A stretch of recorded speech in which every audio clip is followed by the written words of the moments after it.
عم بسمع انه نزع ستيله وشلح جلده بعد بكيفه، بده اتنشن الناس تتابع كل جديده. طب قولوا لي كيفه؟ عمى بعيون عيونك العمى.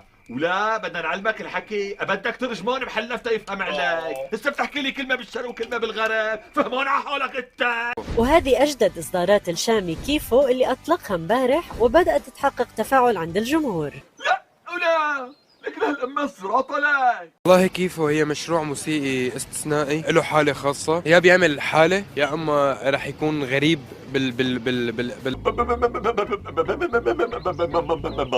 يا اما رح يكون غريب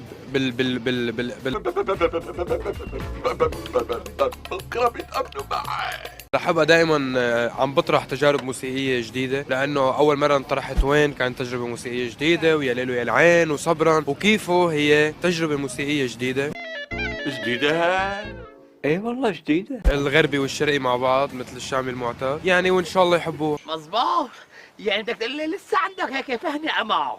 عم نحكي عن شيء كتير جديد. صعب ما تعمل هالقد مراهن عليها حلو، بس انه اذا صابت فهي حاله. بيكون حظك ونصيبك، اللي فين ما اصابك بده يصيبك. في شيء جديد من حيث الموسيقى، فكرة الديب هاوس مع الدربكة في شيء جديد مجنون. شان الحول مجنون ولا هذا، لك شوية العلي اللي براسه بجوز راحوا مع بعض حاجته. جديد عليك. مش كتير علي، جديد كتير على الناس، انه انا بعمل لهم هدول بالمطبخ بالاستوديو. شو هالحكي هيمون؟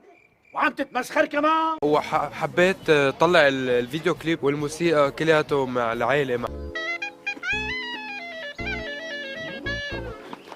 الله يفجعني بهالعيلة.